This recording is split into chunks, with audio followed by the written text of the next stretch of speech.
Our news is brought to you by Alive. Believe in best. Good evening, Bahamas. Coming up tonight, the country's positivity rate drops below 5%. Plus, hundreds in need line up for free Thanksgiving meals.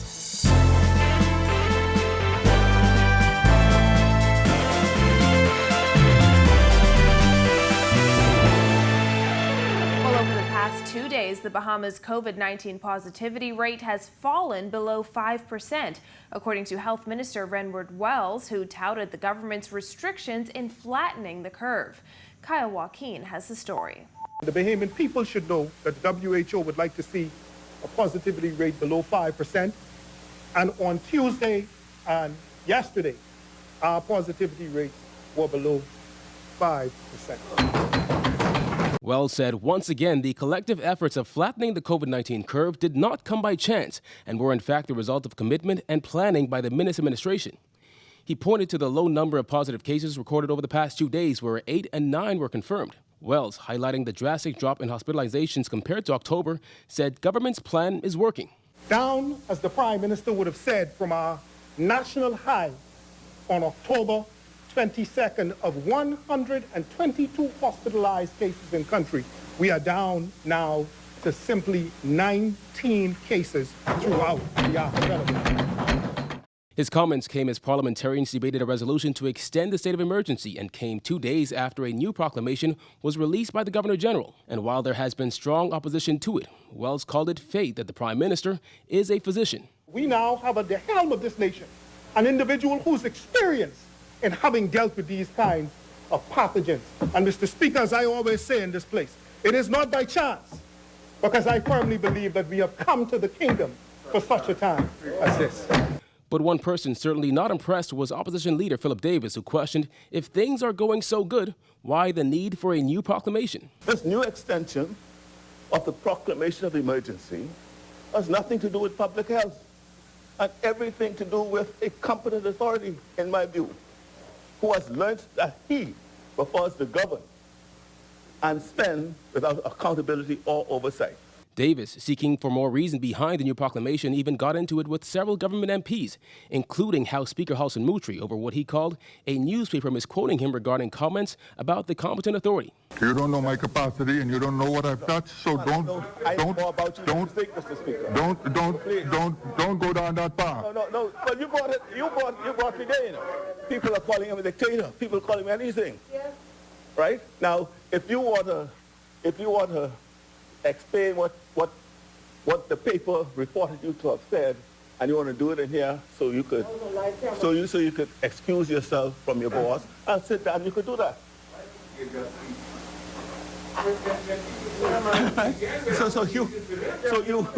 So that's where you started. For Our News, I'm Kyle Joaquin. And hundreds of people showed up at United Faith Ministries today to get a hot Thanksgiving meal, leaving traffic backed up for miles. Bethany McDermott reports.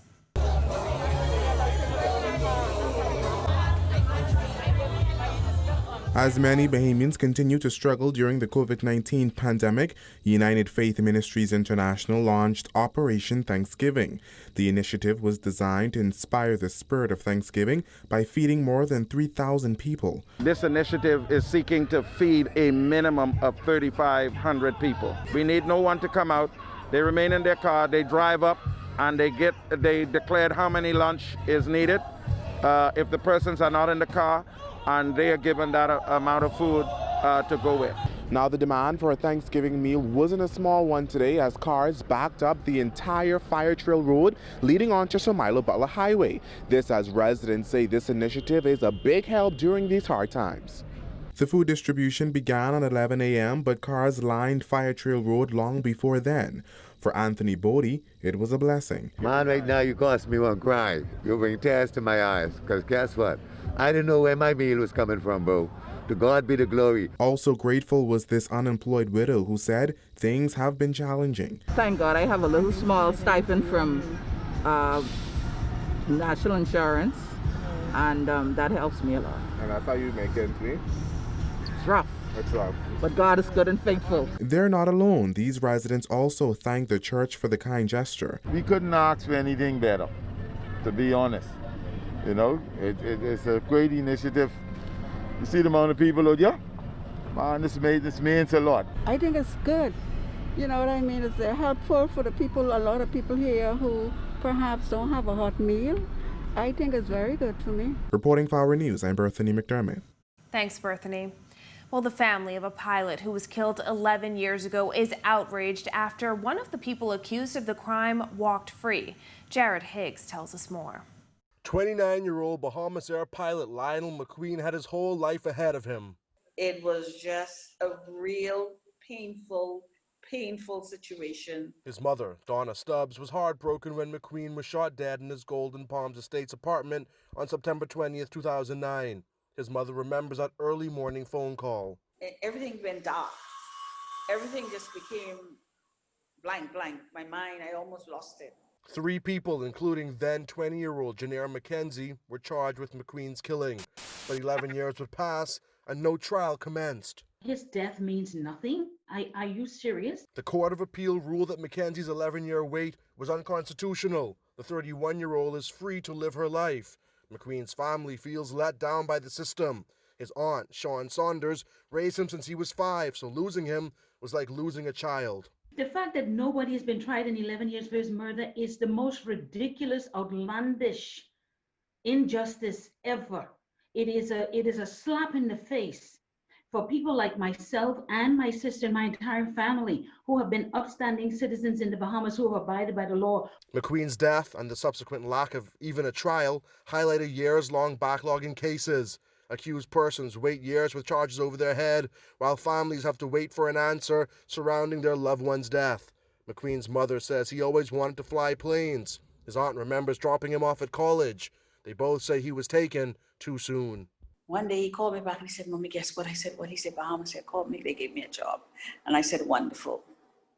And that was his dream. Lionel himself, fantastic young man, whom I miss very much. Love him to pieces. Reporting for Our News, I'm Jared Higgs. Thanks, Jared. Well, the evening is beginning to cool off. Here's Greg Thompson in the weather studio. Greg? Thanks, Christina. I'm meteorologist Greg Thompson with your first look at weather, brought to you tonight by Glucerna. Current conditions outside our studios, very nice evening setting up. Temperatures are in the mid to upper 70s. 77 is the current temperature with just a few clouds outside. East-southeast winds at 6 knots. Your feels like temperature around 77 degrees Fahrenheit. Satellite view around the islands, high pressure weakening across the area. Just some patchy clouds moving across, not much in terms of any rainfall expected.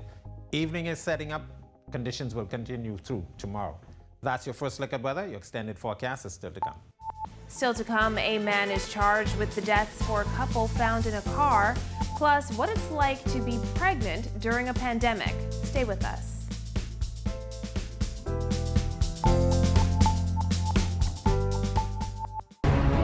So the project really pays itself back. Correct. They set up at the conference,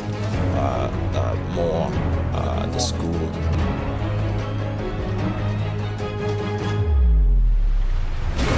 As a journalist, I always have to focus on the facts, and sometimes that means going to investigate for myself. On the Record, Thursdays at 8 p.m. right here on RTV.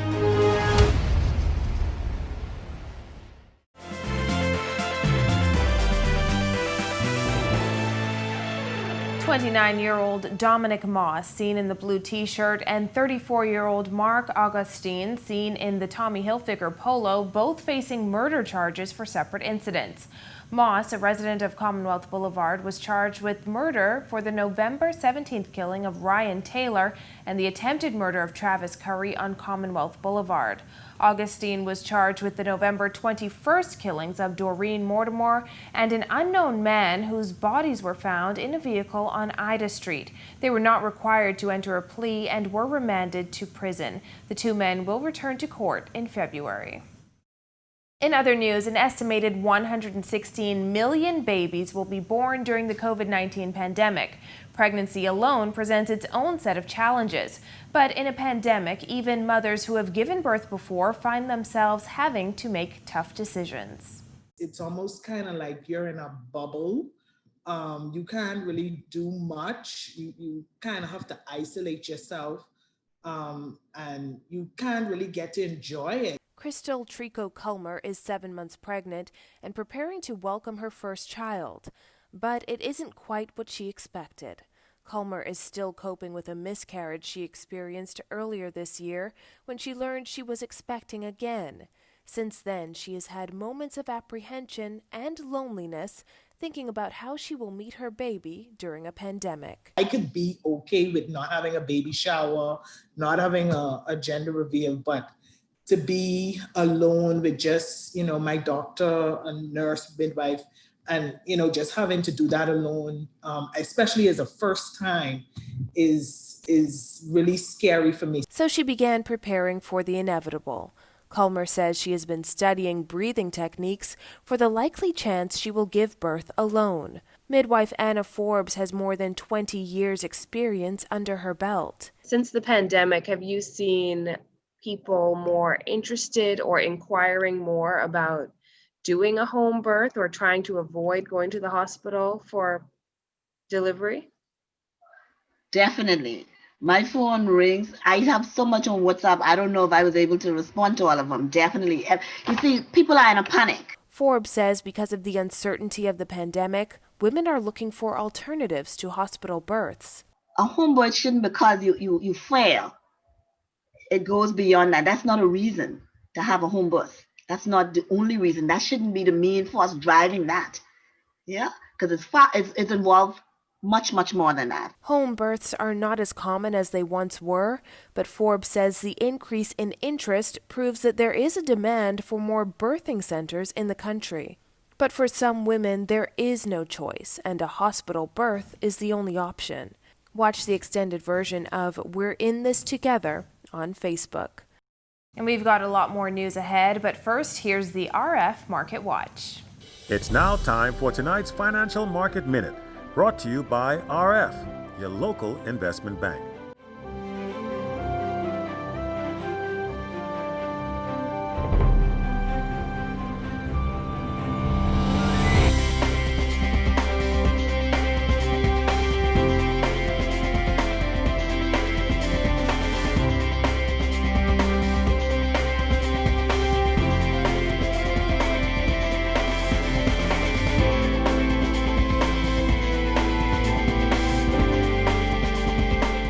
This has been your Financial Market Minute. To explore the best performing mutual funds in the Bahamas, visit our website at www.rfgroup.com. Still to come, local groups feed hundreds in need this Thanksgiving. The details when our news returns.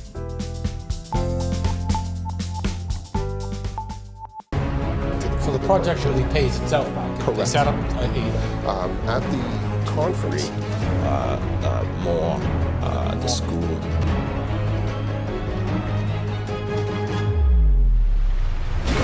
As a journalist, I always have to focus on the facts, and sometimes that means going to investigate for myself. On the Record, Thursdays at 8 p.m. right here on RTV.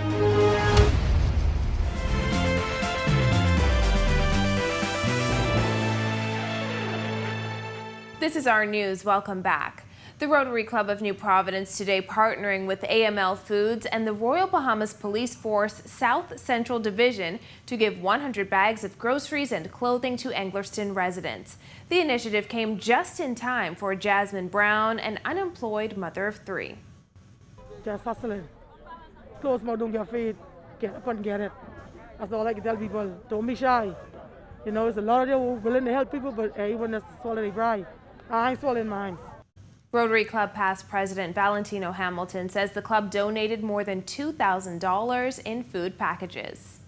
The theme for this year in Rotary is Rotary opens opportunities. So we don't see the pandemic as something negative. We see it as another opportunity for Rotary to showcase what we're all about, to challenge for Rotarians to dig deep inside and to come out and reach our communities. Meanwhile, 200 families got a little Thanksgiving cheer from the Northwestern Police Division as officers distributed meals to their community. Chief Superintendent Christopher Wright says they did it with the help of donations. Collectively, as we've been doing for several months now, is giving back to the community, realizing that persons need help. We are in the spirit of Thanksgiving, so we're giving God thanks just to be able to give somebody something. As you can see, we're about to hit the streets to give out our care packages and our Thanksgiving dinners. So persons in the area, they are expecting us and they will receive us. And in sports tonight, the men's national basketball team ready to hit the court for its first game. Marcellus Hall has more.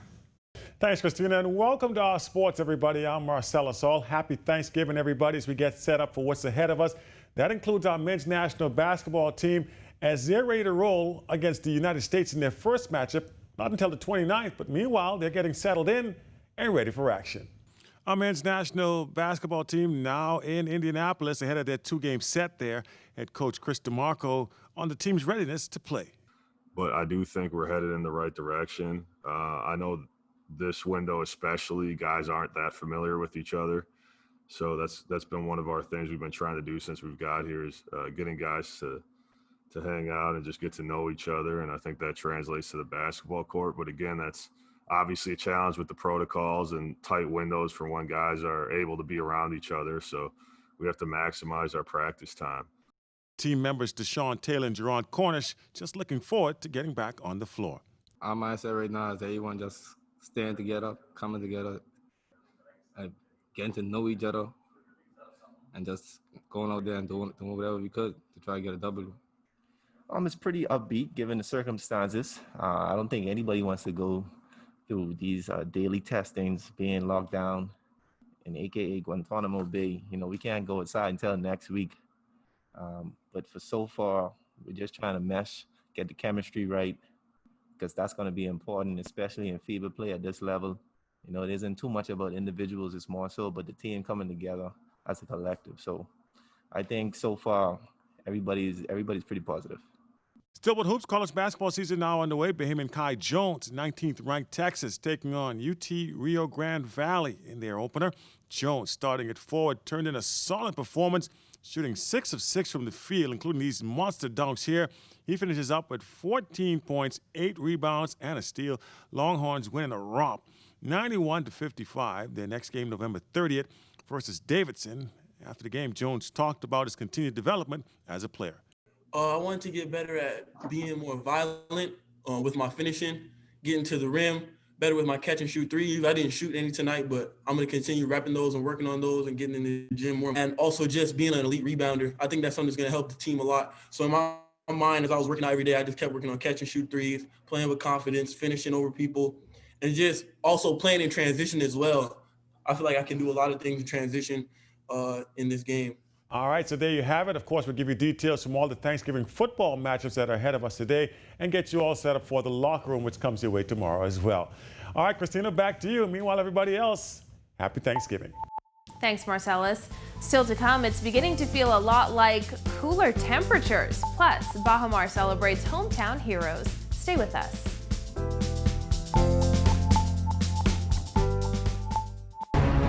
So the project really pays itself back. Correct. They set up at the conference, more the school.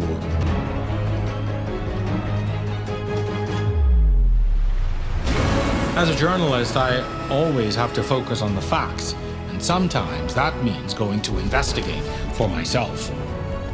On the Record, Thursdays at 8 p.m. right here on RTV.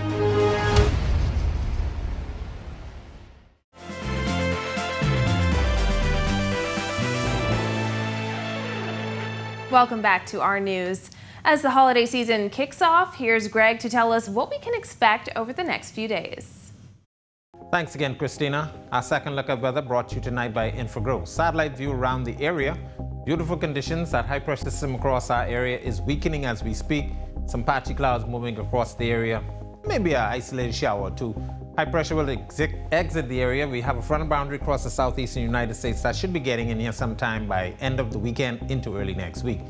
Your boating forecast for all areas tonight through tomorrow. Your winds will be out of the east to northeast, 10 to 15 knots, seas 2 to 4 feet, but we still have some swells out there up to 6 feet.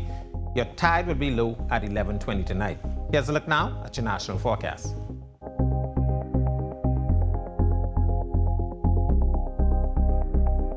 A look now at your extended forecast through Tuesday.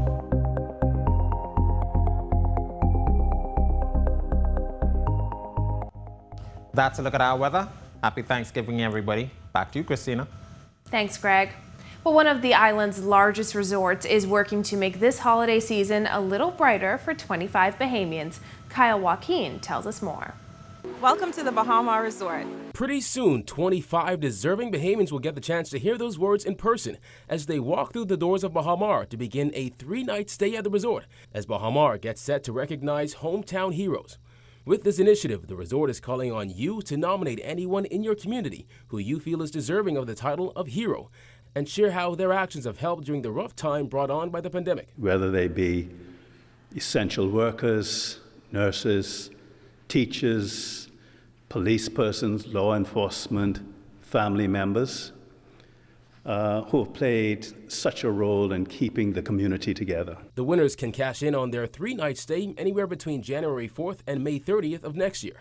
Not to mention, they'll get a $350 credit to spend anywhere on property. It is also important that we're doing this at this time, which is the Thanksgiving season, and we are basically using this opportunity to say thank you to a wide range of individuals who have certainly kept the community together at this time. To nominate your hometown heroes, send their contact information, their photo, and a short explanation as to why they're a hero to you to heroes@bahama.com.